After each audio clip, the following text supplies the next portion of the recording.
We come to this feed for magic.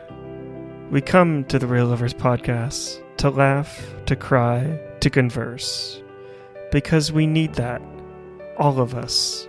That indescribable feeling we get when the music begins to fade. And we go somewhere we've never been before. Somehow, heartbreak feels good in a place like this. Our hosts feel like the best of all of us, and discussions feel perfect and powerful. Because here, they are the Real Lovers Podcast. Hello, everyone, and welcome back to the Real Lovers Podcast. It's been a while since we've recorded a main episode of this podcast, but I'm really glad to be back for this episode because I am joined by an award-winning filmmaker, podcaster, and just a entertainment TikToker as well, Sean Williams. Welcome to the Real Lovers Podcast. How are you doing today? I'm doing great. Happy to be here. I'm half this silly podcast. My other half is still on the opposite coast. But I will say, I just watching the intro play just then was really fun. I got a good laugh at the AMC ad joke. Love that. Also, that ad is phenomenal. Mm-hmm. They changed it, making 3 different ads. No go. But thank you for having me. It's really cool. I'm happy to be here. I too love silly, stupid movie stuff. Also, award-winning filmmaker. Yes. They're not like prestigious awards. I will say that. You know what? I'm going to stop you right there. If you win something, then you can call yourself an award-winning filmmaker. Well, it is accurate. My film No Endings at my college's film festival won three different awards. And then also at an international online film festival called Roma. Also, they play in person, I think, but I wasn't in Rome. At Roma Short Film Festival, my film No Endings also won Best Actress there. So that's cool. Yeah, I won Best Horror / Thriller at my school's film festival, as well as distinction in editing and again Best Actress. That was my senior thesis film, and I'm also writing it into a feature right now, which is extensive and annoying. But you also have another short film out this year called Fragile Halls. Yeah, Fragile Halls. It came out in this past February. It is the most serious thing I've made so far. For those who have seen it, for those who have not seen it, I mean, it is basically one monologue the whole film. It's a eulogy for someone for a younger sibling, and as it goes on, you find out how it happened, and it is a painful experience, and that came from just frustrations in my life at the world, and I wanted to express that into art. And fun fact about that film: the lead actor, the actress in it, she was supposed to. She was came on a train to my house to stay with the film, and her train was delayed from weather. So instead of getting at my place at like 8 p.m., she got there at almost 2 a.m. the night before shooting. Plus, she got a cold that same night. So it was all that after, and then doing the whole intense monologue all day long, pretty much. So that was like kudos to her. She was fantastic. That's what's her name?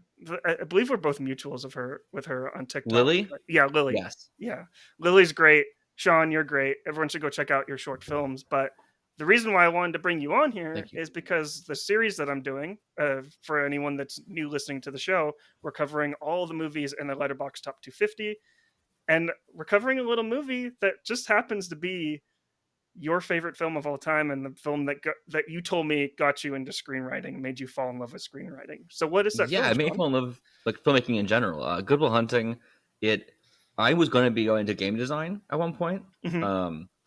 My brother showed me this movie my junior year of high school, and I said, immediately when it was done, I said, I got to see more movies like this. What's like this? He's like, I need some more of it. He's like, what do you mean? I need to experience this again.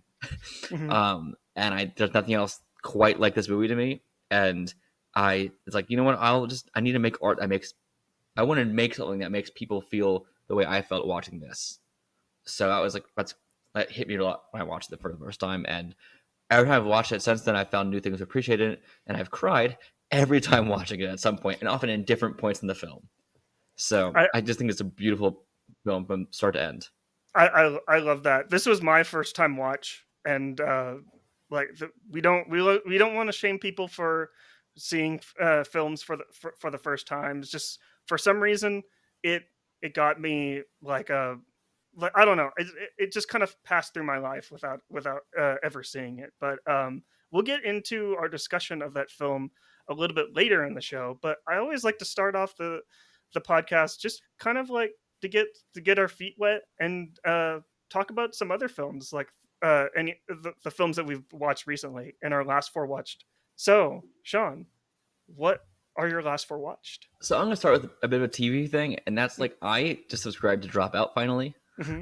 Oh, so I've been watching everything on there constantly, and I watched actually a lot in the past, and I'm now actually like on YouTube, and I'm like, oh, now I have access to all of Game Changer.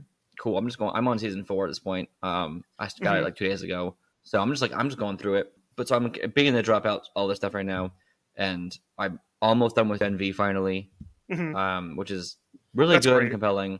Gen V, The Boys just came out season 4. It's like, we talked about season 3 in the podcast with Justin at Freddie's roommate before, and so like, you know what, I should watch season 4. It's gonna come up and be important, so I'll just watch Gen V first. Like, oh, this is awesome, and I love it.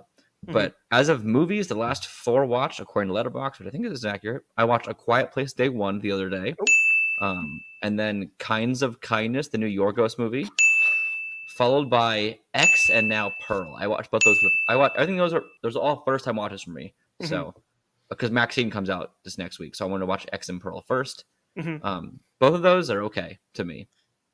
Yeah, I like them. I think they're good. Which one do you like more? I don't know. I think X is more my speed. My girlfriend loves Pearl, and I think I wanted it to be more horror than it was. I wanted a lot more of the breaking and scariness and stuff throughout, and I didn't get that. I also think the bridge between that movie and X later on, I'm confused by because of Howard. I'm like, you're just cool with all this? Well, Pearl's a prequel. It's supposed to be a prequel to X. Have you seen both? I've seen X, but it's been a while. I've seen Pearl more recently. I appreciate that film just because of Mia Goth in general. She's fantastic in it. Yeah. How is Howard okay with everything? Well, maybe we'll find out in Maxine.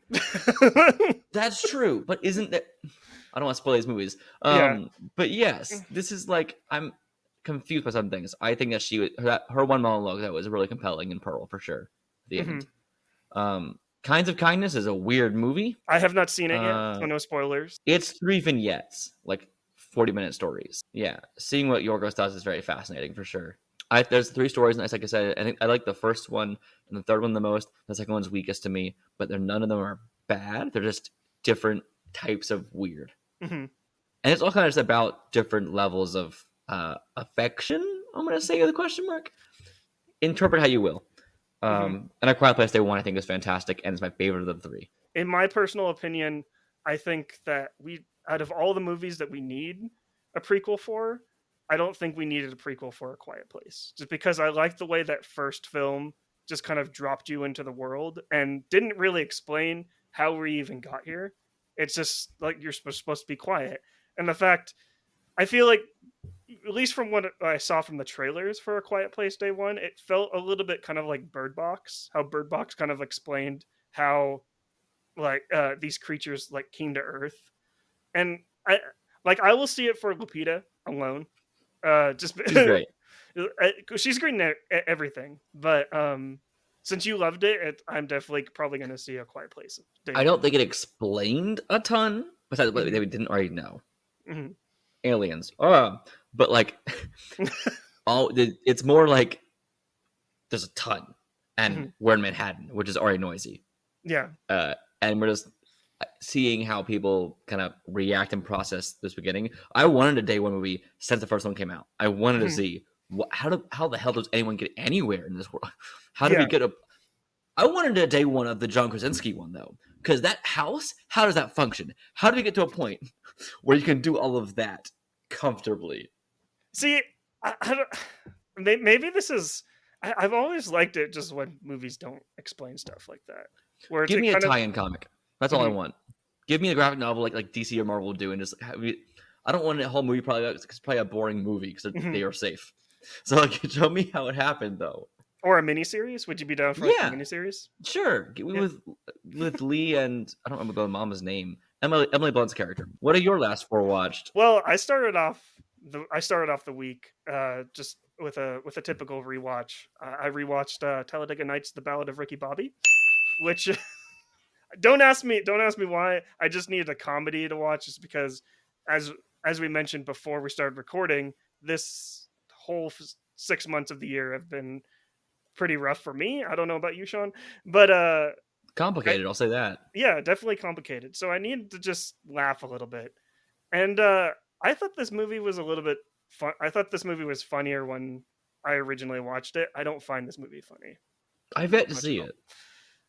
I think it's good for probably a middle school audience.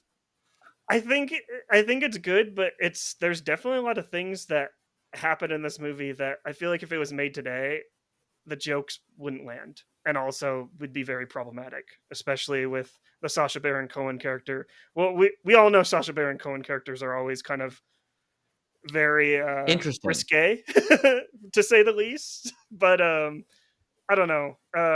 If you like making fun of NASCAR people, Talladega Nights is definitely a decent Will Ferrell comedy for sure. But Will watch Ferrell's it with comedies for me are often like, 50-50. He has some good ones and some not great ones. I do not like Anchorman either.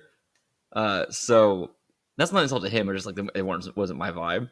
Mm-hmm. And I like, but Step Brothers, really fun. Elf is his best movie, I think. Elf is definitely his best movie. I wouldn't call that one a Will Ferrell comedy. It's more of a Jon Favreau movie at that point, just because. But I will argue it's a comedy with Will Ferrell as the lead. True. But I'm talking about like Will Ferrell and his team and stuff right. like that. I understand. Yeah. But yeah. And then I watched Blackberry for the first time. I finally got to see Blackberry. How is it? For someone that's really tired of corporate biopics, like I kind of found it a little underwhelming, but it's well made. And I didn't have a BlackBerry growing up, so none of like these moments that it hit never really. I was like, oh, that happened. I didn't know. Like my brother had a BlackBerry, but he didn't really like talk about it like he was a fan of it all that much. But right. I think Glenn Howerton is definitely giving like the performance of the year or last year. I don't know. It's I haven't seen like all of like the corporate biopics that everyone was kind of like complaining about. I think the one that I liked the most was Air, the one about Nike. Air was so fun. Yeah, I really liked Air. Air shocked me. I thought I was gonna think it boring. I thought I was gonna find it boring. It was really fun overall. Ben Affleck just being random dickhead CEO kind of guy was so fun to watch. Mm-hmm. Who is trying his best. Yeah, well, isn't that what Ben Affleck does the entire time? So I don't know. In Good Will Hunting, I wouldn't say he's, asshole trying his best. Actually, a little bit, but he's more endearing in this.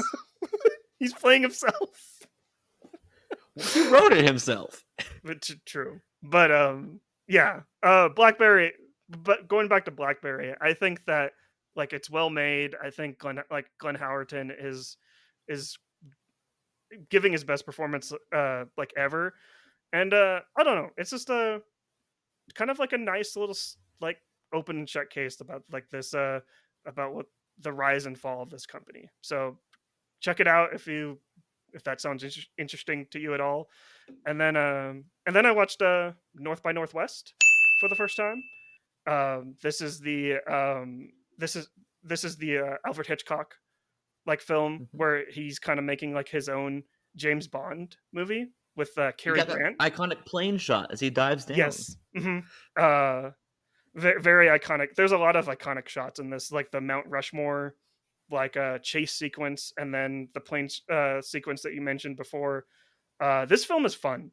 This is like, I feel like this is Alfred Hitchcock kind of like doing stuff that he's known for, but also kind of like breaking out of his comfort zone. And that's kind of like what I appreciate most about this film, because I love it when filmmakers do that. Kind of like, because I love it like when anyone goes outside their comfort zone. But yeah, it's Hitchcock. Like if you know what Hitchcock is all about, you'll love North by Northwest, and also if you love James Bond as well. I plan on this October doing a Hitchcocktober, just watching all his movies. Mm-hmm. Yeah, I've seen maybe one. That's it. Yeah, I've seen Psycho for sure because I covered it here on this podcast, and I've seen The Birds. Other than that, I can't really. I think I've read The Birds. It's a short story he based it off of. I think The Birds is definitely like my favorite Hitchcock movie, but North by Northwest is definitely up there. Cary Grant is just incredible in it. Like, yeah. But yeah, North by Northwest, check it out. And then the last movie that I saw was actually, this is kind of like a first watch for pretty much everyone because this film isn't out yet. It's Dear Kelly. This is the Channel 5 documentary that they're touring around the country and showing like this film, a different cut to each audience. My city was Sean, you're kind of like, that's kind of crazy because I thought about that too. How do you market a film? How do you review a film? That's different. Well, this film is are you familiar with Channel 5, Andrew Callahan? Vaguely, yes. Channel 5 is like, it's this independent journalist YouTube channel that stars Andrew Callahan. He just goes around talking to Trump supporters and talking to people that don't necessarily that don't see like the light of day from mainstream media. So he's kind of doing the in-depth journalism that quote unquote journalists don't want to cover just because of the mainstream media. And this film covers it goes into Kelly, this guy named Kelly that kind of goes into QAnon and it follows like those typical people. And I don't really want to give too much away just because it's not out yet, but like this film's is fantastic just because I love the way Andrew kind of like interviews people and talks to people. He kind of like comes down to their level and doesn't necessarily insult them or make fun of them. It's just having a conversation with just like a human being, kind of like what makes them tick. But the film was Dear Kelly. I think it's actually playing in LA. They're making a trip out to LA probably at the end of the month in August. But I highly recommend if Andrew is touring like near you, definitely check out this film because it's pretty incredible. But you said you're pretty familiar with Andrew, or yeah, I watched a bit of it. Yeah. Mm-hmm. I love All Gas No Brakes, and I'm a subscriber to Channel 5 as well. And gotcha. I just think what they do is like pretty incredible. But yeah, nice. Those are my last 4 watched. Let us know your last 4 watched in the comments down below, or tweet us at RealLoversPod on Twitter or Threads, and let us know what you've been watching. But Sean, without further ado, shall we get into our review of Good Will Hunting? Absolutely. On the campus of one of America's leading universities. There is a problem on the main hallway chalkboard. It took my colleagues and I more than 2 years to prove it. And I'm hoping that one of you might prove it by the end of the semester. The most gifted mind to ever enter its classrooms. This is correct. Who did this? Is the person who cleans its floors. Well, I just need the name of this guy who works in my building. Got this job through his PO, you can call him. PO? Parole officer. That was a clip from the trailer for Good Will Hunting. This film came out in 1997 and it was directed by Gus Van Sant, one of my favorite filmmakers. It's also written by Matt Damon and Ben Affleck. It is number 127 on the Letterboxd Top 250. And I'm just going to read the synopsis here from... It's too low. Bring it up. Yeah, too low. 1.7 is too low. I'm just going to read the synopsis here from IMDb. Will Hunting, a janitor at MIT, has a gift for mathematics, but needs help from a psychologist to find the direction in his life. Sean, you stated at the beginning of this podcast that this is one of your favorite films of all time and what got you into screenwriting. Why is this film so great? So to you. Well, many reasons. First off, can I just say that trailer is terrible?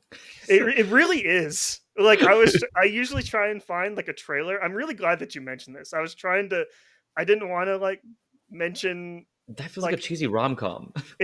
The music doesn't make sense at all. No, and he's the janitor. It's like, well, what? Hold on. Even though I do miss, I miss trailer narration just because, like, just because now it's just like trailers are just, oh, here are clips from the movie and we're gonna spoil the movie, like show you the entire movie. When narration in trailers is done right, it's really great. But this is terrible, just because it feels like it's a rom-com.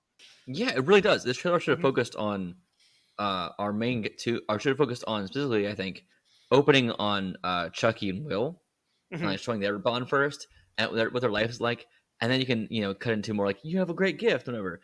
But no, it's just like, well, this is hunky dory. Look at this on the wall. Oh, there's math. What? Who did that? Like that was so weird.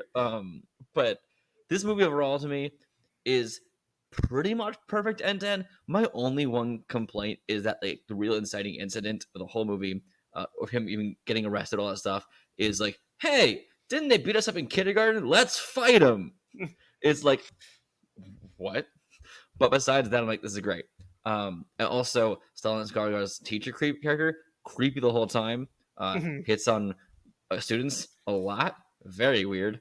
But like, I think it's interesting to have such flawed characters in every single character, and they're all so deep down just trying their best. And I think it comes down to, of course, one of the most iconic lines in the movie is that it's not your fault. And that's like a reflection of the whole movie to everyone and every character is that life sucks. Let yourself you are better than your worst mistake. You are better than your worst version of yourself. And I don't know, this movie has just always hit me a lot. And Robin Williams is my favorite actor of all time. I mean, 3 of his movies are my top 5. Like Dead Poet Society, Good Will Hunting, and Hook. I love to death. So I still have to see Dead Poet Society, but I'm sorry. You'll love it. I'm sure I'll love it just because you will love it. I will say, since I mentioned that this is like a first time watch for me, and I'm surprised that I haven't like seen this film already, just because it's a Gus Van Sant film. Just because I really love Elephant, and I love what's that other? It's a movie about Milk. Milk's great. But there's this other. I think it's called Paranoid Park. I think Paranoid Park. It's a movie about skateboarding. It's a really great movie. But Elephant is probably one of my favorite movies of his, just because it's about school pew pew. But didn't he do the Psycho remake too? I have not seen that one, just because I heard it's definitely a take. Viggo Mortensen did it? Wild. Yeah. But Elephant's really great just because it shows like each kid, like it basically shows that anyone can snap at any moment. Oh, I've heard of this movie. Okay, it's really great. Yeah, you should definitely check it out. But when I saw his name pop up, I was like, well, how did I not see this film already? And watching it today, with Robin Williams not being with us, rest in peace.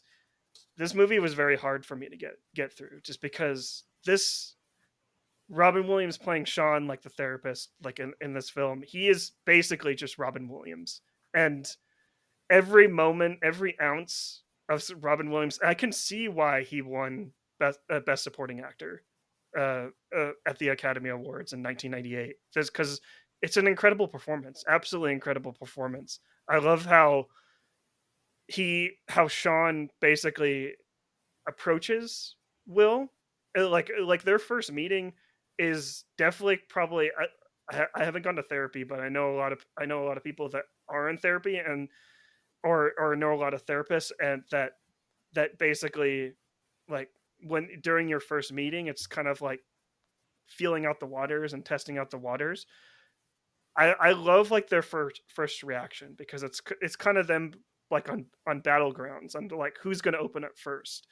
I just think that like that first reaction, especially like when Robin Williams basically like attacks Will, and at that moment, that's when you realize like, hey, like he's he's and like the scene after that, that's like when like Lambeau basically says, oh, it's okay, you don't have to, but you know that Robin Williams has to like continue, because if the movie just ends there, like Robin Williams could lose his job at that point, or Sean could lose his job because he laid his hand on a patient. So like at that moment, he's just like, oh, we both have something to work out. Kind of like what you said, Sean, how all of these characters are essentially flawed. But yeah, I know that was kind of long winded, but this movie's incredible. It really is. I love their the first being is great. I love seeing Will deflect in every therapist situation so much constantly. So much so when he realizes he can't deflect, session 2, let's just go silent the whole time. And at the end, make a joke about a blowjob. Like that's what it comes down to. And it's like, okay, this is he has nothing. He's out of weapons. He's realizing I can't fight him with my normal mind games. Not gonna make any games. Let's just shut the heck up right now and just really think that out. And I just think they're both such a good match for each other on a great level. Also, fun fact about the therapy scenes. It's a dumb fact. The scene where Robin's character Sean is like, well, you know, my wife used to fart in her sleep, is all improvised, and that's why Matt Damon is laughing so hard. Is because that wasn't in the script. He's just having fun with it. Apparently, they had a lot of just footage of them just rolling and talking, and that was one of the best parts. I feel like I know that Robin Williams was very famous for improvising scenes and just kind of like off the cuff, especially for Genie in the movie Aladdin, the real Aladdin, not the live action one, but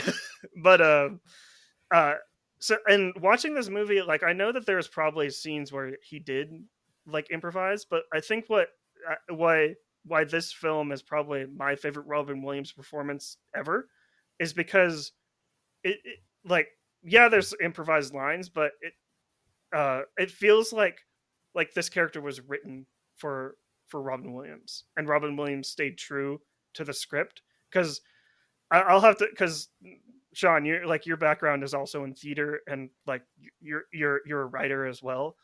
Like I know it's kind of like frowned upon for like, at least like on sets or even in like the theater setting, to like improvise. So do you like, what's the percentage of like this film that you think that was improvised, or that stayed to the script?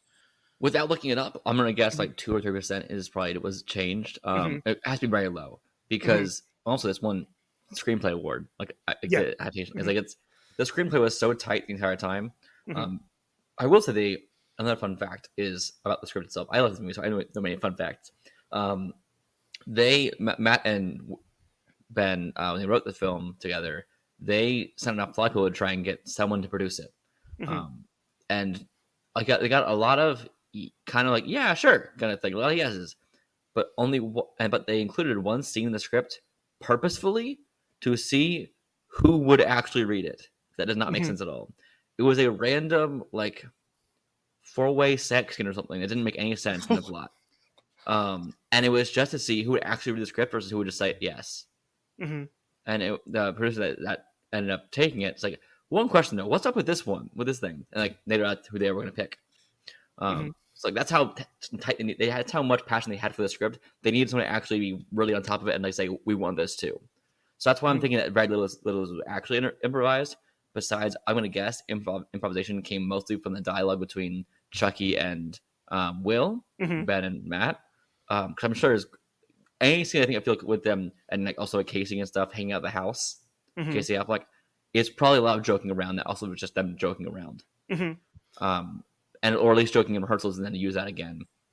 That seems the most natural thing for them to do. Because they're also Ben Affleck and Casey Affleck are just being mean to her the entire time in this movie. Yeah, and it feels like they're siblings, like in real life. And I think that kind of stuff was probably in the script was also enhanced by their actual sibling upbringing. Well, I think that what I love most about like that relationship is that like Will it's perceived like in the entire movie, and like the characters mentioned multiple times that he's an orphan and he's raised by like his friends outside. And I hate to bring this up because I always bring it up on this podcast, but I have to. It's like it's not about blood related. It's about like the friends, like it's your non. It's family. Family. Hashtag family. That's what I'm trying to say. But I'm like, I was thinking when I think I bring up Fast and the Furious. Here we go. But it's true. I love like the bond that they have, and especially like I know you said you didn't necessarily like the fight at the beginning, but that's I love what it does narratively. Mm-hmm. I think it's just like they're being idiots and like what is it? He used to pick on us years ago. You know what? Take him down. But I love the loyalty it shows. Yeah, it definitely has like it shows like loyalty that this group has for each other. And also it kind of like it ties into like the loyalty not necessarily for like their group, but loyalty for like the entire neighborhood. It's like if it's kind of like and it goes back to why Sean and Will kind of have like such a like interesting like relationship just between like therapist and patient. Because they're both from south of Boston, and like they know what it was like, or not necessarily completely what it was like. Like they can kind of like come down to their level, which is perfect. I wouldn't say necessarily it's perfect representation, but it's representation on how important it is to get people that went through your same life experiences, or people that look the same as you, to kind of like telling like their story and relating to you. And I love that part, like probably like the most about it, how they're both from Southie. And I also we haven't really talked on the IQ aspect of the movie, because I think that the actual him being brilliant isn't the most important part of the movie. Like it's not. The most important part of the movie is really just the relationships. That's all. That's what all movies are. Blah blah blah. But I mean, like these specific dynamics are what elevate this film so much, and also the jealousy that everyone like subliminally has for him is so fascinating, because the crux of Chucky, like his big thing is, I guess it's spoilers at this point for this movie, I'm sure. Oh yeah, I probably should have had a spoiler bump. I'll have a spoiler bumper like edited in, but if people haven't seen this movie, go ahead and like pause this episode and watch this movie and come back to this conversation. Yeah, I realize I don't know what we said right at the point, but nothing's been that spoiled yet. Spoiled yet. But the whole thing about Chucky saying the best part of my day is hoping you don't come out the door. It's heartbreaking. And service level is so mean. But like it is that bit of like jealousy of like you need to do so much more because we can't.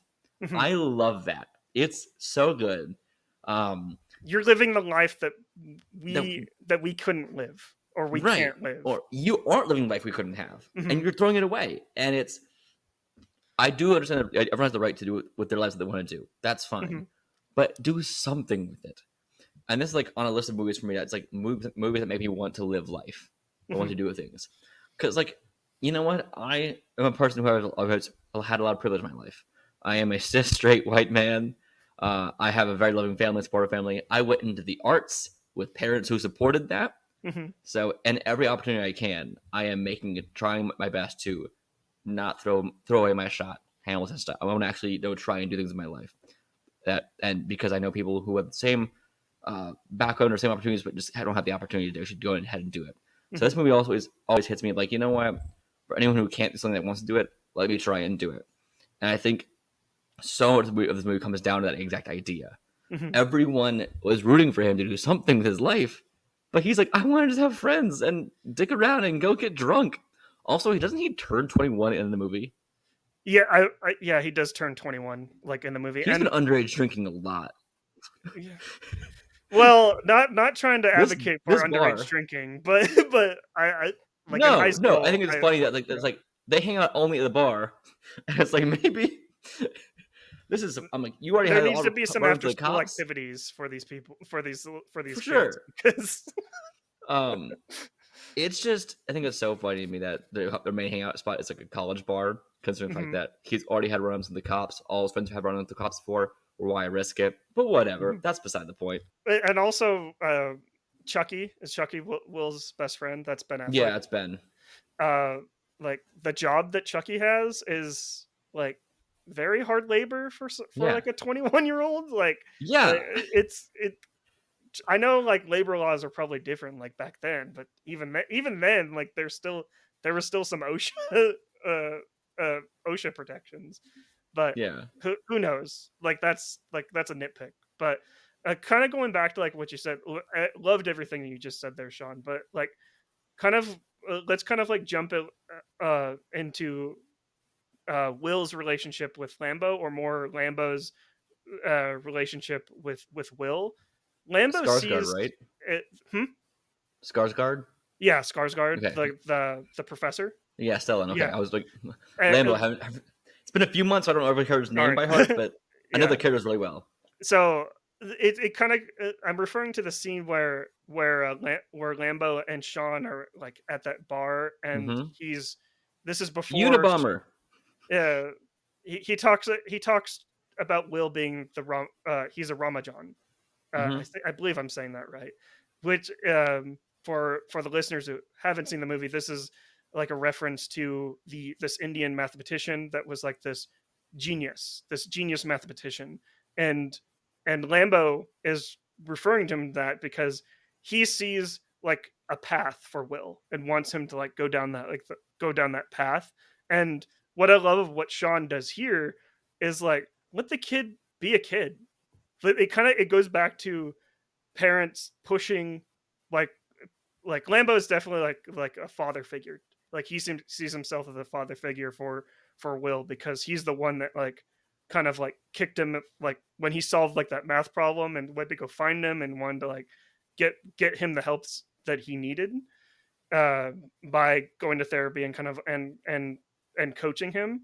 He feels like he knows what's best for him, but in reality, like Will knows what's best for him, and that's what Sean is trying to get to Lambo. And I love that Sean is just like, what are you doing? Just like, if he wants to like go down the path that you want for him, that's great. But it goes back to like just parents that are just pushing like their child to doing things that they don't want to do. But I know he also brings up how he's like he could end up like Ron John or like Ted Kaczynski, the Unabomber, because he also was pushed the same way, also a gifted person, but just got funneled the wrong system, got so fed up with it, and things went wrong. And that's what it could have been for him. Like, you want to guide someone with nurture, like, and care, not just like shove them someplace.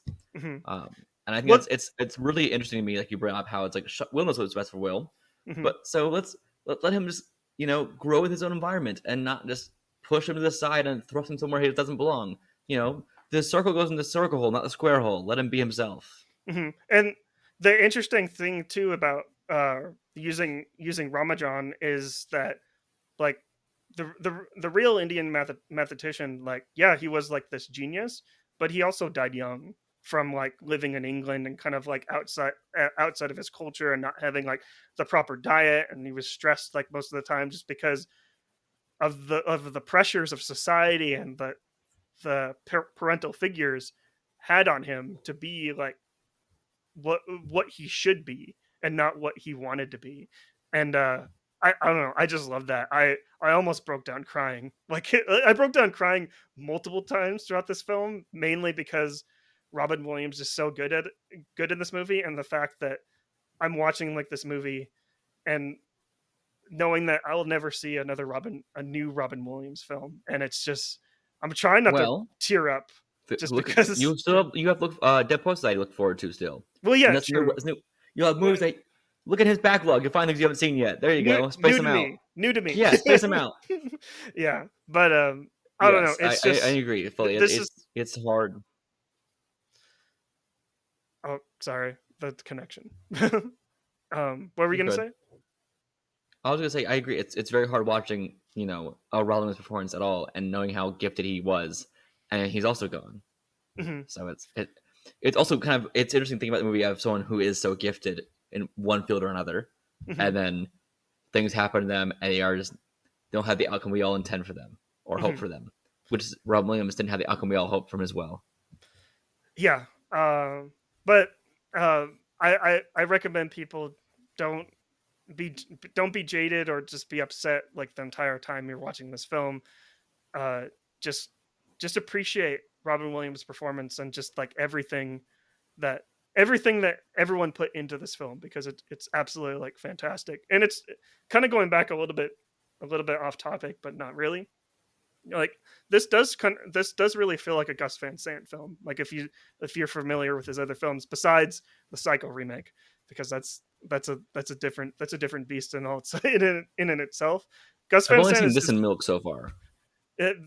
Gus Van Sant is very like he focuses on people, on the people that are on screen, and just tells like their story with like visually, and like the script helps definitely like in this film, but I like there's like the moments, like I'm looking at my notes a little bit, like the moment like when Will and Sean are sitting on the park bench.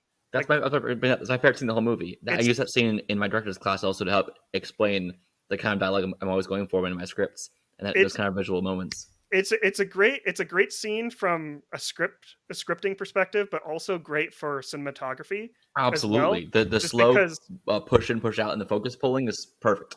It's perfect. The focus pulling is perfect, but I love it's such like a simple shot, but it's the most good looking and shot.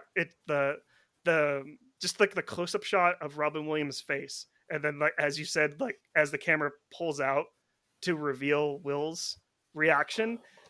I know, like I was just like, this is cinema right here. I know that like cinema. I know that it's wicked smart. That's a really great Boston accent, by the way. But I love I just love everything about that scene. Do you have anything to talk about with that? Well, I just think it's interesting the point of that is also because you could have had that exact same scene in his office, but making sure Will, because the whole point of it is saying you haven't experienced things. You might have read about it, but you've not experienced it. So taking him actually outside to experience something while you're explaining this is a great way to do that. It's like, we're going to go outside, you're going to look around, you're going to see people living life, look at the ducks living their lives, enjoy the pond, hear the sounds, look at the breeze, and feel all of that. Experience life outside of a room, outside of an office or a school or a classroom. Be in the world, as I'm telling you. You don't know what it's like to actually be doing this. That's so good. Like that's just such a small. You could have said it anywhere, but setting it in actually out in the world in a very public place in nature was the best way to do that. Everything you said there is right on and perfect, and the reasons for doing that are right on. But also another reason he probably did it was that what happened before, like the first time they met in the office, like I assaulted this kid, so he's probably not going to feel comfortable in my office. So That's true. But let's also note about the thing. His painting was also of a boat on the water, so it's also to take him to the water. So it's just these small little details. Like that's so good. This whole movie to me feels like a warm hug of comfort. I love it. Yeah, I love it. I love like going back to like that first meeting too. Is I love the way like Will is kind of like insulting like his art, and then Robin Williams pushes back. I'm just like, well, it's a paint by numbers. I love it. How it's just kind of like, well, you're gonna make fun of me. I'm just gonna push right back. So it's like it's kind of like this movie is very theatrical. Like I feel like if it really wanted to be, it could be a play. Yeah. And I feel like those are some of my favorite movies of all time, where they can transcend. I know it was your username on TikTok, that nerd in theater. Like, what do you have to say about that? Like, I mean, I love plays. I love plays. I've seen like 10 shows on Broadway and stuff. I've seen numerous national tours. My entire family are actors. I grew up around theater my entire life.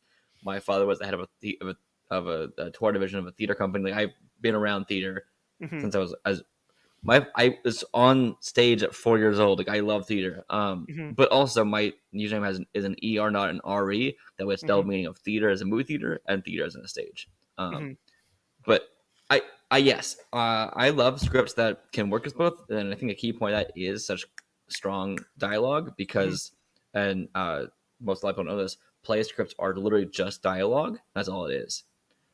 Because that's the point is how you can adapt it to any stage, any format, any way you want to. And I think a good example of that also is Kinds of Kindness. If you go see that soon, it's great. Also, Asteroid City is another great thing that reads as a play as well to me.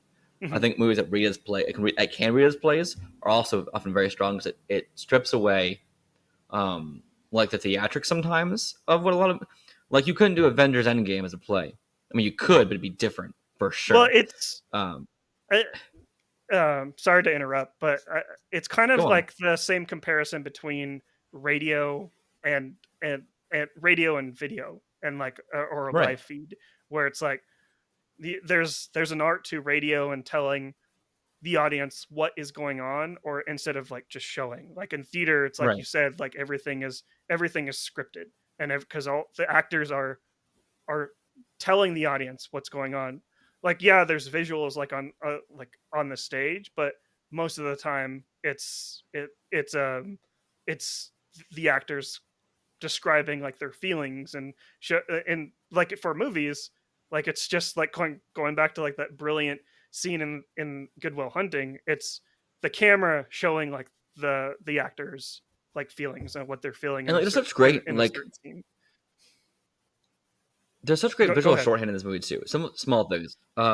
Chucky does a meeting for Will, big meeting, and he does it in a suit and tie, but in sneakers. He doesn't own nice shoes. And that's it's such a nice little quick showing of like, oh yeah, he probably doesn't even own that suit. And I just like it is great dialogue and stuff, but it is such great visuals like, and it's these small tiny moments like that I think work so well. And I will say visually, the entire character of Skylar, who's not brought up yet, is also like done so well. Her like you find out she's British not only because of her accent, but like you find out on the wall there's her the Union Jack flag is in there. There's details about her childhood you find out early on. Like, there's such great things that you find out just by looking at her in her room. They realize that she's not from the Southie, and like I think this is the Minnie Driver character, right? Yes, who I realized the other day was Jane in Tarzan, in the animated movie. Now you might hear that voice and think, oh yeah, that's the same voice. But like, there's so many small things like that with her that I think just are a great example of this isn't like a one-to-one play character. You can't do her exactly the way she is on a stage without without having the same kind of set, without having the same kind of costume design. Like, everything about her is so specific, and I absolutely love it. Also, the way she acts isn't like the characterization of Skylar makes me so happy. She makes me laugh so hard. When they go in the joke in like the is it candy store or joke shop, whatever it is, the glasses, everything. She's so fun. Yeah, I love that there's someone to keep Will like nice and grounded in a way that's not like a father figure or a friend. Like having someone who he's interested in romantically, who is interested and shows him that kind of love back, also helps hit home that it's not your fault later on as well. And I just think he's so perfect. Go on. I love that you brought up Skylar, just because I do love Skylar like within the first couple acts, but I think like her I don't know. Correct me. Feel free to jump in if I kind of read this a little bit wrong, but I feel like her reaction, it kind of turned her into like a manic pixie dream girl a little bit, like where she's kind of like confesses that she loves Will, and she has that breakdown, and then that's when she kind of like goes off to California, go to school. I don't know. I just feel it's just. I read it differently for sure. For me, it was less of. For me, it was literally just like we can't. This movie takes place over many months of time. I think having a highlight reel of a relationship, which we kind of get with them, does make it harder to see things in besides a manic pixie dream girl. It makes it hard. We're only seeing, she's my everything kind of thing, and everything's perfect. We're not seeing the full pictures much in the later acts because at that point they've already been established as a couple, and we don't need to see as many of the details early on like we do early on. We see her more fleshed out in the beginning more because she's a person who he happens to bump into and hit on all this stuff, and we have to get to know her. But once we've already gotten to know her and her personality, she's less in the movie, which makes it harder to read her as anything else, personally. Okay. But I do feel like that bedroom scene, the confrontation scene, that sounds like sexual. The bedroom moment where they've clearly already done something sexual. Yeah. But it's them being like just saying that I love you and come to California with me. I read truly as just genuine compassion and nothing more than that. And just love. But her, and I, which is why I love Will's reaction so much. I hate it, but I love the choice of the lashing out and the complete get off of me and reaction of, because he has never experienced that before, ever. Of actual true, I love you, want to be with you. Like Skarsgård's character, it's not the same kind of. It's not love. It's desire, which is different. And even Sean's character, I wouldn't say what he's experienced at that point in the film isn't love yet. I would say It's Not Your Fault was when he actually shows love for Will. Not in a weird way, just like I love you kind of thing. And so he hasn't really experienced love yet, except for, I'd say, Chucky. But that's, again, someone who still wants him to abandon him. And deep down, I think Will feels some of that. There's always I feel like there's a bit of a wedge between them the entire movie, slightly. And I like, it's loyalty, but there's like always the disconnect. And with Skylar, especially in that scene, it's truly, I only want you. And he is scared to death. I also got scene could have been spun into, I'm abusing her, like I hit her and stuff and back off, whatever. But no, it's just, she understands that it's not like abuse, as I'm lashing out. It's just, I'm here.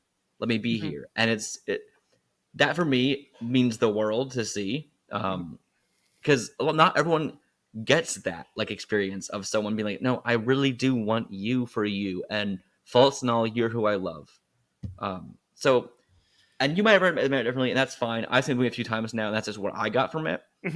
But I can totally see where you're coming from. But I think it's just because we don't get as much of her in the later part of the movie, just because the time has to go to his therapy and other things. Well, I feel like I won't say I was complete manic pixie dream girl, but I feel like the wedge that you kind of described, like between Will and Skylar, I feel like that wedge gets removed when Sean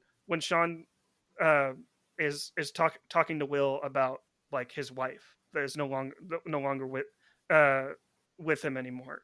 And they're talking about the baseball scene and how he had tickets to it. Was it the World Series? I can't remember. It was an important baseball game. It was an important game. Important sports ball game. It could have been fake. It doesn't matter. I don't care. Yeah, it could have been fake, which would be even more interesting if it was that he made up like this story to just kind of to just get further into Will. But what I loved most about that is like he's describing like he describing like this game, and like the player hit a home run, and he's like getting really like enthusiastic, and Will is loving it because obviously he's like a huge Red Sox fan, and just like and then Sean basically says, well, I didn't go, I went to this bar and I saw it on the TV, and he's like, gotta see about a girl. He's got to see about a girl. And passing my ticket. Yeah. Sorry, guys. And it gives his friends his ticket, and sees like meets this girl at this bar, and that girl ends up being like the woman that he marries like later in life. And what I love most is that Will uses that line on Sean. It's perfect. Like I swear. Son of a bitch, you stole my line. Right.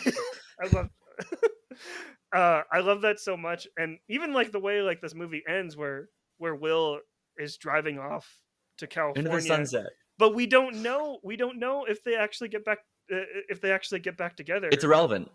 It's truly irrelevant.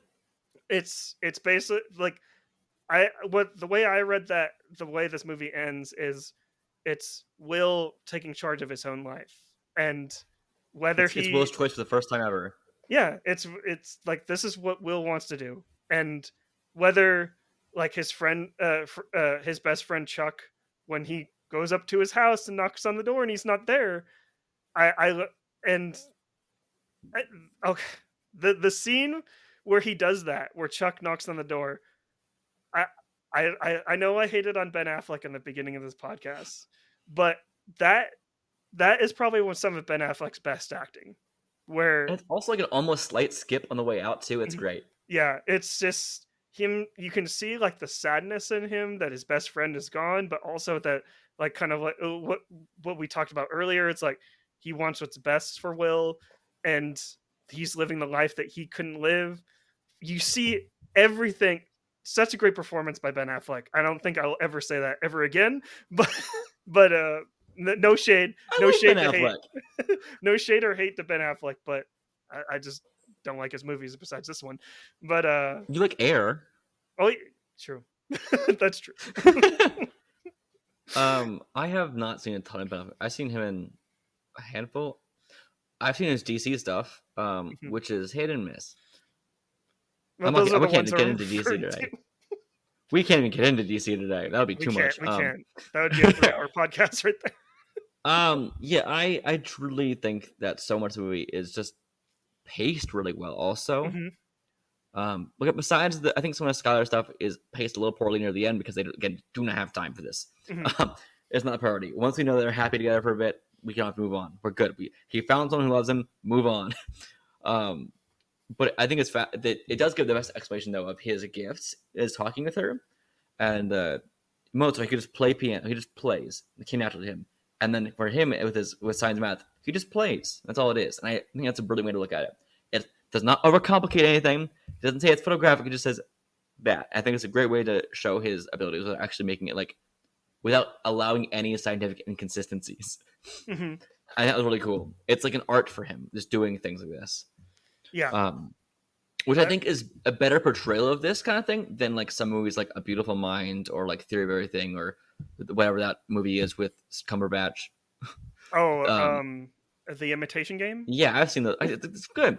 But this to me is a good way to just explain away gifts without making it actually just here's how I do everything. Da da da da. Yeah. It feels natural. And like also he probably doesn't even have the words for it to explain to someone naturally. It's like, I don't know. It's like you don't do breathing. I think that's really clever, and it's just and I also every just detail love... this with Will. It's just go on. No, sorry to interrupt, but I love that it's like it's centered around a character that you don't necessarily expect. Like it's expect to like be like this great mathematician, and according to the like, trailer, it gives away right away. The trailer says this janitor knows math. Oh. Yeah. Which is it's a little it's a little degrading a little bit where it's just like oh janitors don't know math. I'm like geez, but it's somewhat it's like I love like the beginning shot like of this film of just showing like this diverse quote unquote diverse because it is 1997 of like these kids that you expect to like see in this class. And then here's Will just kind of like, oh, just solving like this math problem, and everyone's just like, you're right. And it's a little Hollywoodized just a bit because it's just like the way Lambo just kind of reacts. He's like, oh my god, and just like it's a little overacting. Will is graffitiing. Like he assumes Will is doing graffiti on the board too. You can't graffiti here. You can't just think someone is trying to solve it. Right. You could have been degrading him in different ways, saying like, you won't get it or something, or you know, but I don't know. That's funny to me. Also, in that speaking of that classroom scene, one of the actors in that is in the show Chuck as a main character for many years. I have not seen that show. So it's good for the first 4 seasons out of 5. The 5th season is not good. No, I remember watching the pilot back in the day and then stopped ever since. So it improves. Yeah. I also want to mention that this movie feels very autumnal. Like it feels like fall, and it's not all in fall. Like it's very clearly many months have gone by, but when I think about this movie, I feel like it's just autumn. and it makes me. It's also my favorite season. That makes me happy. It's just a fun little thing. And I think the wardrobe also facilitates that. The wardrobe to me is a lot of like sweaters and browns and grays and these kind of these tones that read also the same way the whole movie does to me, as a warm hug.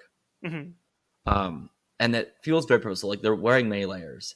Just like the characters have many layers, but it works really well. The mise en scène in the movie, like all these little set dressing pieces, like costume design, it all works to help the same themes the entire time, very succinctly. So we're not even thinking of anything. It guides our thoughts in the right direction from the jump, and I think that's brilliant.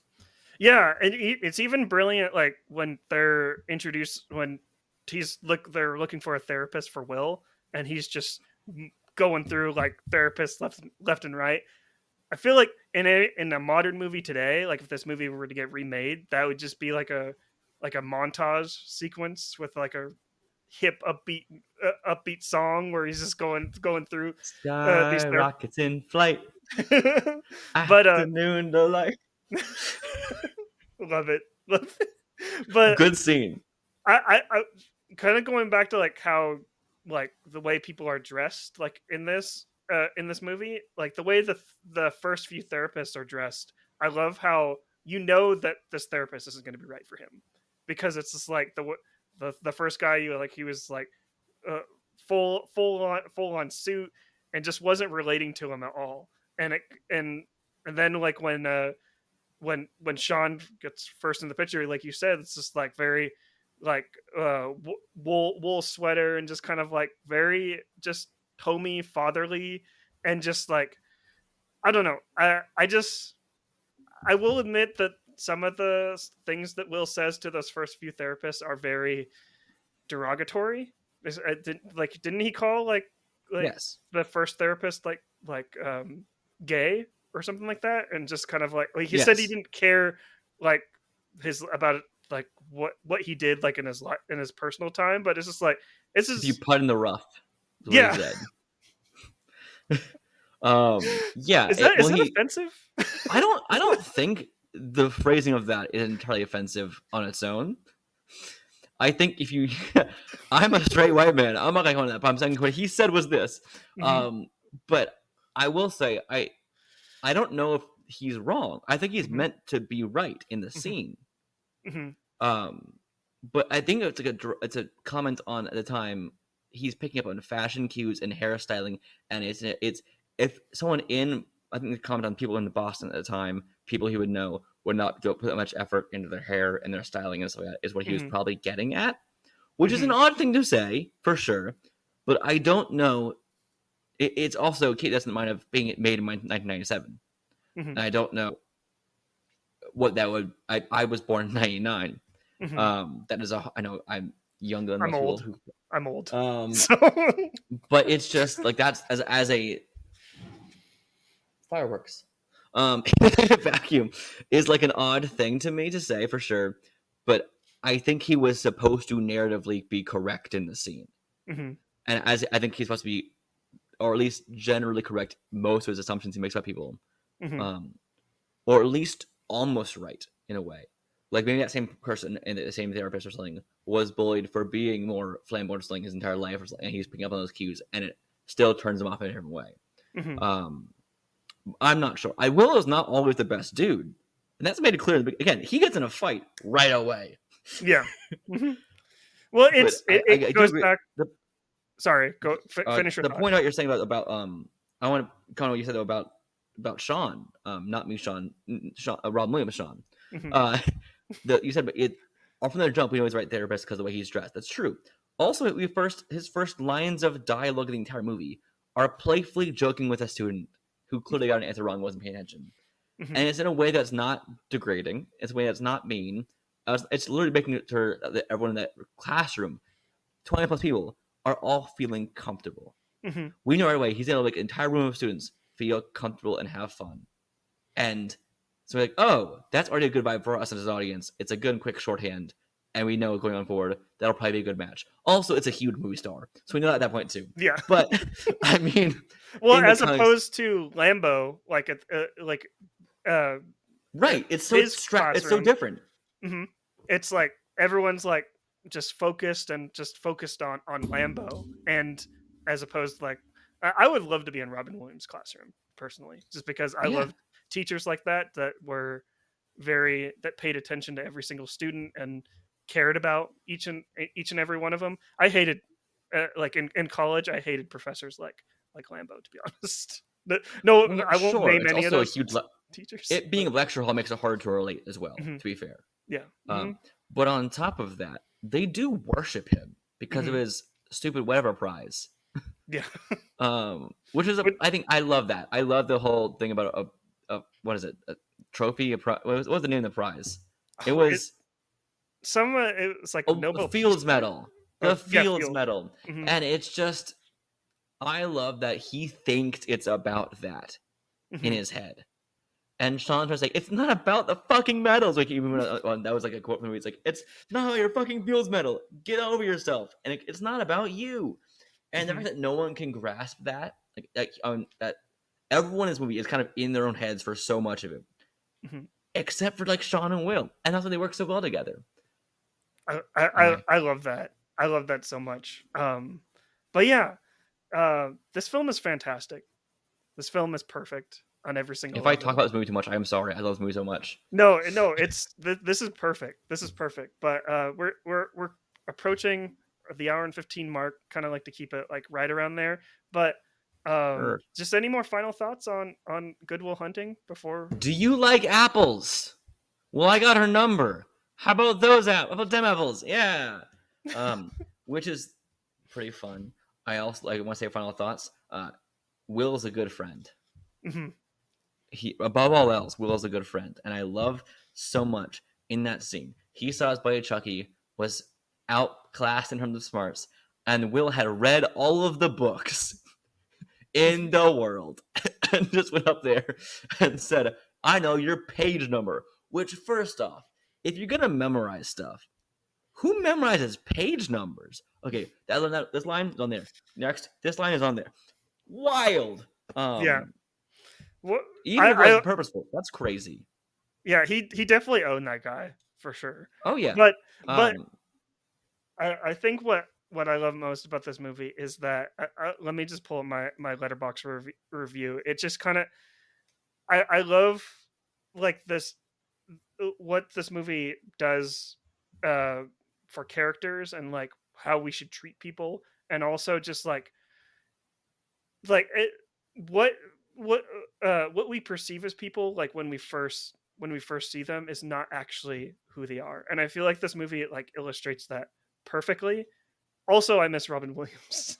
like this my like I just this movie's heartbreaking just because like as I said, Robin Williams is just like so good in this film, and the fact that we won't see a 2024 release of Robin Williams in a movie, it's heartbreaking. But what this movie has to say about people and how we should treat them, and how we and how we should perceive them, I think it's absolutely beautiful. But yeah. Wellman's legacy is still with us. These Mhm. movies are great.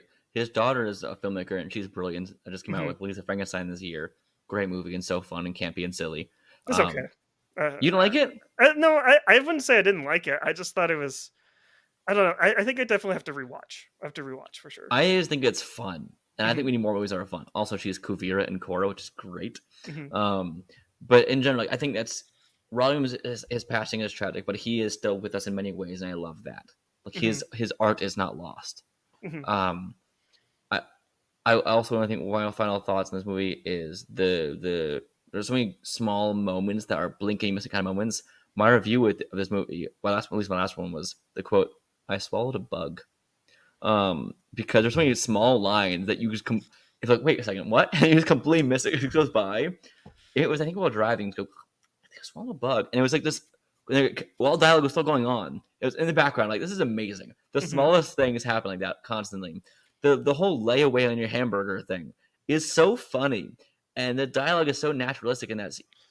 I love the ability, not even the script, but the actor's delivery of these lines is so subtle and just so well done that you forget you're watching a movie. You think you're just hanging out with these people because they all feel like they belong together in an environment. And that's like a Gus Van Sant, like a great job on his part of directing these people to really feel natural together. Whether they knew each other or not, like Ben, Casey, and Matt, sure. But I'm saying in general, this whole dynamic of everyone felt so great and natural and could weave through these lines and these tough emotional moments so nicely. The fact that we could have the "It's Not Your Fault" moment and it be so heavy hitting, and then again had they seen the same movie a joke about a blowjob told twice, actually two different jokes about a blowjob, one from Minnie Driver's character and then one from Will, but also that one's told again later on by Robin Williams to a person at a bar. So that all happens in the same movie, and it all feels correct. That's a testament to Gus Van Sant and the writing of this movie as well. Yeah. I echo pretty much everything you just said there. I love this movie. I gave it 5 stars. But Sean, let's get into, this is a new segment here on the podcast. I'm testing it out with you. It's called Double Build. So based on the movie that we just talked about today, give me 3 movies that would be a perfect double feature to watch with Good Will Hunting. Does it matter before versus after this movie? It doesn't matter. Just give me 3 movies. Okay. Because I'm tempted to hear what you go first, because I have 5 written down, and I don't know what yours are. My obvious first one is a movie you haven't seen, Dead Poet Society. I think thematically works very similarly. Robin Williams is playing a similar type of character, but much more like just nurturing versus also, because he's still a bit like gruff and harsh, but it works. But in Dead Poet Society, he's just like genuinely just caring and nurturing in a harsh environment, and that movie is again tears. I think Owen works really well with this, but that's also the most obvious contender. This movie to me is hard to pin down what would be good with it, because again, I went into filmmaking thinking about this movie is so unique, and it's what made me want to be in filmmaking is this movie is so powerful and unique, and I can't find anything else like it. So it's hard to say to others, but I put down here. This is gonna be a weird one. Where the Wild Things Are. It is a movie that is very, to me, haunting and like powerful that you wouldn't expect to be, and I don't think I think thematically it has similar themes. Of course, that's child versus an adult. Well, adult, he's 20, but acts like a child. I think that generally that the feelings you might get, you probably cry more by watching movies back to back, but I think it would work really well. I have a few on here. I'm gonna say the Paul Rudd movie and Selena Gomez movie, The Fundamentals of Caring. I think a good little feature. Okay. It's on Netflix. That's the series, right? It's a movie. Okay. It's a movie about it's Paul Rudd is a caretaker for a disabled boy who's in a wheelchair and has to be helped doing everything between wiping himself to eating food to doing literally anything and changing his meds and all of that. And he decides to take him on a road trip. And it's silly and fun and it's hilarious, and especially just helping this teenager feel like a teenager for a bit. And I think a lot of big part of this movie, I think thematically works in one way of having a lot of movies. Sean Williams' character is saying Will needs to learn how to be Will and let himself express himself and stop being so trapped in what other people want. And this is kind of a similar feeling with while he is still like character Trevor in Fundamentals of Caring is disabled and cannot do as many things as he'd like to do. Let him still be a teenager, let him be himself, find a way for him to feel less trapped is a similar narrative point that was going off of here for that. That's definitely worth watching. I wish Netflix would do Blu-ray releases. Give me physical copies of these movies. They really do, because going back to like what you said, that we still have Robin Williams' art to remember him by. Hopefully, like give us Blu-ray releases so I can actually hold like that art in my hand instead of like Max deleting movies for no reason. That's a whole nother podcast. But yeah, whole nother podcast, Sean. But those are some great picks. I definitely want to check out The Fundamentals of Caring just because I love road trip movies. So anything involving a car and people going on a journey.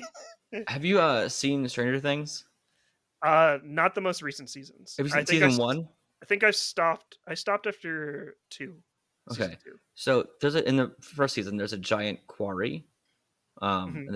In the end of the season, like there's a full of water and stuff, and that's Mm-hmm. also in the fundamentals of carrying the same set. It's also used in Walking Dead. That's used a lot. Used a lot. But in fundamentals of carrying, it is the world's deepest pit, and it's very fun. Yeah, I love that. I need to get caught up on Stranger Things, but that show's hard to watch for me for sometimes, and So and what are also your the one actor that everyone's boycotting because two actors in that show? two. Murray, actor Brett Gelman, and Noah Schnapp are both Oh yeah, spouting off lots of things. yeah. Well, like I said, whole nother podcast if we wanted to talk. Anyway, my podcast we've gone and talked about this stuff before. Actually, if you are interested in hearing more about this stuff, Geekspeak, Subscribe to Geekspeak. We've also mentioned some. We tend to go more in depth. We had a whole segment for a few months called Ezra News. Oh jeez, that was rough. That's anyway. Go on. Thank Marley. you for taking the bullet for everyone. So yeah, but my 3 double bill movies for Good Will Hunting is a movie that I already mentioned, Dear Kelly, because that movie it's a documentary, but it's like Good Will Hunting, like you said, it's all about conversations and relationships and people. Like that's what movies are about, just relationships in general, like you said. But this is about kind of like talking to people that you don't necessarily care for because of how the world perceives them, like QAnon people. But like once you actually talk to them and treat them like a human being, then stuff comes out and you realize that like these people are these people are like damaged in some sort of way, and how do we heal them like over time. Really great. I kind of gave a little bit too much from the movie, so everyone should go check out Dear Kelly, like wherever it's playing. Check it out. I think it's on Channel 5's website. You can find where they're touring. And then also I want to throw in a Gus Van Sant film, Elephant, like because like if you like the way Gus Van Sant kind of like frames like people like on camera, like Elephant is kind of like a perfect example of that. Different subject matter, obviously.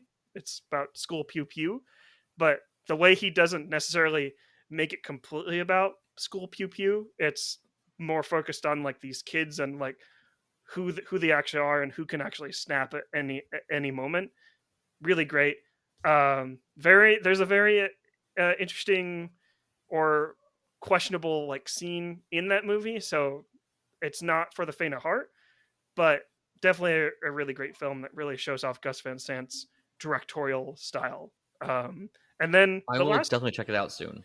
Yeah, that seems really cool. Yeah, definitely check it out. And then the last one, it's The Way Back, just because it's basically an adult. Ben Affleck basketball. No, The Way Back is as Way Back. Sorry, go on. Oh, the way back is shoot, what's Sam Rockwell? And, yes, okay. Sam Rockwell is owner of a lifeguard at a water park, and it's what's the kid's name? He's from Diary of a Wimpy Kid, I think. Yeah, is it Zachary Gordon? Let me find out. I'm on Letterboxd right now. I can see. Yeah. Liam James, maybe. Yeah. Duncan. Yeah, but it's basically Good Will Hunting is also about just like as an adult interacting with like a child and kind of like helping them along the way and having and heal like their trauma with like from past experiences. And The Way Back is basically like that, and also a summer movie as well, because it's like probably one of the better summer movies. But cool. That one's written by Matt Saxon and also Jim Rash. So if you're a fan of Community, I haven't seen it yet. You do? Okay, I think I own it. I haven't seen it. Okay, so not to sidetrack a little bit since we're almost done, but I don't know. Maybe it's like maybe this is like a generational gap for you and me, but you buy movies that you haven't watched? No. Okay. I am given movies. Oh.